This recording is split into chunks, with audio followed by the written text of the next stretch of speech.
On continue encore notre révision avec les modules 4 et 5, donc plus spécifiquement donc sur la formule de Héron. Donc la formule de Héron, ça permet quoi? Donc ça permet de retrouver l'aire d'un triangle à partir des trois côtés. Donc si je connais les trois côtés d'un triangle, je peux calculer avec la formule de Héron l'aire d'un triangle. Bien sûr, ça peut être plus rapide dans certains cas de faire base fois hauteur divisé par 2, hein, si je connais la base et la hauteur d'un triangle, notamment dans un triangle rectangle, hein, les deux cathètes de part et d'autre de l'hypoténuse, on peut faire base fois hauteur divisé par 2. On pourrait aussi utiliser la formule d'Héron. Donc, la formule de Héron, si on se rend à notre formule de Héron, on commence par calculer le demi-périmètre. Donc, je prends les trois côtés ici, A, B et C, que je divise par 2. Ça me donne ma valeur de S ici, qui est mon demi-périmètre. Et ensuite, je fais racine carrée de, justement, S fois S moins A fois S moins B fois S moins C. Il ne faut juste pas se perdre dans l'utilisation de notre calculatrice pour notre formule de Héron. Donc, pour calculer l'aire à partir des trois côtés dans un triangle quelconque. Donc, ça, c'est un élément. Ensuite, l'autre élément sur lequel je veux attirer votre attention, ce sont les relations métriques. Donc, les relations métriques dans le triangle, on a vu que ça nous permettait de trouver des dimensions dans un triangle qui est vraiment spécifique.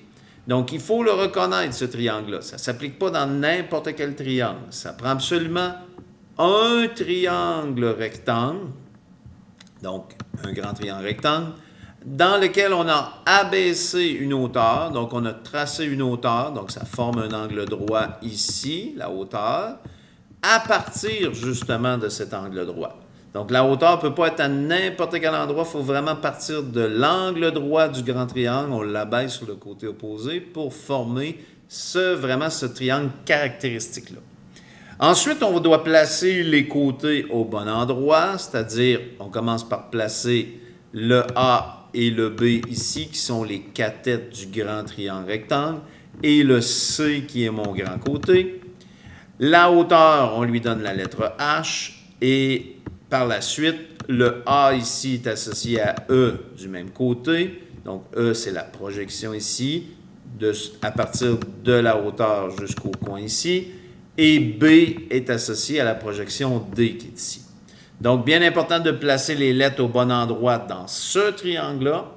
Les relations métriques sont ici. Donc, on a les différentes relations métriques. Pour pouvoir les utiliser, il faut connaître 2 éléments sur 3 ou 3 sur 4 pour la quatrième relation métrique ici.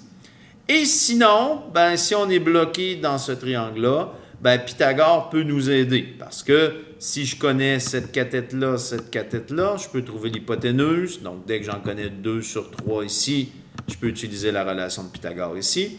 Mais il faut voir qu'il y a 2 autres relations de Pythagore qu'on peut faire parce qu'on a un triangle rectangle juste ici qui a des cathètes E et H, puis une hypoténuse qui est A. Donc, on peut faire Pythagore dans ce triangle-là. Et on a un troisième triangle rectangle ici, où on a la cathète H, la cathète D et une hypoténuse B ici, donc pour trouver ce côté-là. Donc, nos relations métriques peuvent nous aider justement à trouver des dimensions manquantes dans ce type de triangle-là. Et finalement, un petit rappel, toujours au niveau des angles d'élévation et de dépression, on trace toujours la ligne d'horizon qui sort des yeux de la personne, à la hauteur des yeux de la personne.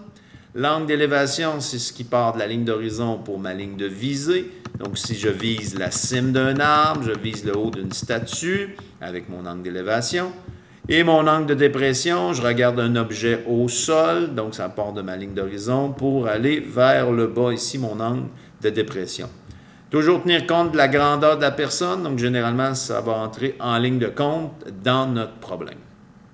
Donc, je vous invite à aller travailler les exercices en lien avec cette partie-là de chapitre. On travaille fort, on ne lâche pas, et sur ce, bonne révision.